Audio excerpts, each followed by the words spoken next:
You know, we've been telling you all about France's no-go zones, hundreds of Muslim-controlled areas around Paris that outsiders and cops don't dare to explore. They chose just to give it up. We have them here in the United States, too. I bet you did not know that. Nearly 24 enclaves popping up across 9 different states. And watch what happens when a stranger or an outsider tries to step inside. Have you on our land anymore? Come down there and you'll be arrested. But your land is open to the public. You're arrested if you come down. I'm not being nice about it because I don't appreciate y'all. The way y'all came up here. Okay? Leave. Period. Leave. Leave. Period. Don't say another word.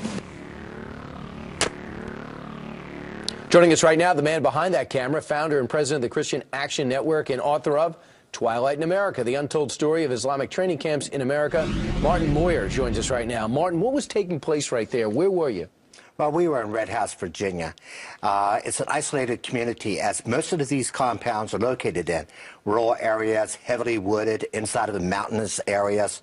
And what we wanted to do was challenge their open invitation to actually come onto these compounds and see whether they were peaceful or not. So we brought our cameras, we tried to get on, and this is how we got treated. And quickly, this is the whole thing that we're seeing here. What goes on in these campuses? A lot of people say, hey, there are Jewish camps in this country, Christian camps in this country.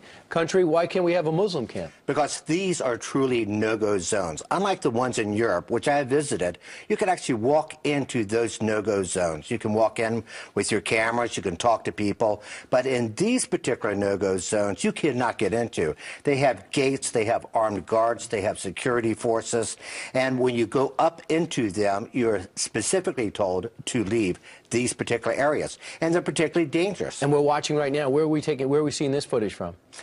This is a video they put out for the people inside of the compounds so that they learn how to do terrorist-type training. They teach them how to kidnap people, how to strangle them, how to kill guards, how to do guerrilla-type warfare training. And this is what goes on in these isolated no-go zones inside the United States. In America, name some states, name some areas, because you also say they're affiliated with a Pakistani militant group. Yeah, that Pakistani militant group is called Jamaat al-Furqa, run by Sheikh Jelani, who most people haven't heard of, but that is the guy that Daniel Pearl, Wall Street Journal, was hoping to interview and was arranging to interview when he was kidnapped and then later beheaded. So name some towns, name some cities, name some states. Where are Well, you? we have him in Texas, Sweeney, Texas. We have him in York, South Carolina. We have him in Commerce, Georgia. We have him in Red House, Virginia. We have him in upstate New York. We have him in California. We have him in Michigan. They're scattered all around the United States. So right now, when you call an officer and say, hey, wait a second, you got an enclave here, this is Islamic extremists being trained on our ground, what is the law enforcement's reaction?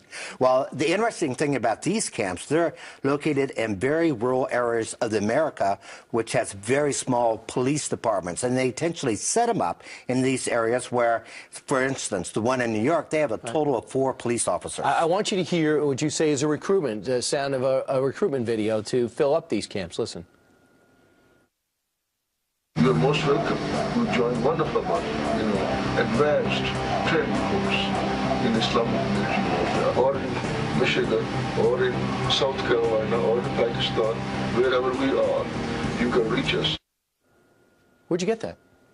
Well, actually, it took about 4 years to actually locate that video. We knew it existed, and we had someone inside of a law enforcement department out of Colorado who snuck us the tape, and finally we were able to make it public. FBI's reaction?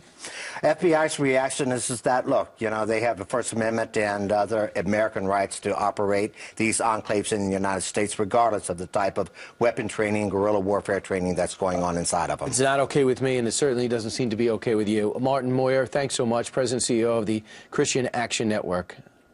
Thank you for letting me be here. And we'll keep looking at this.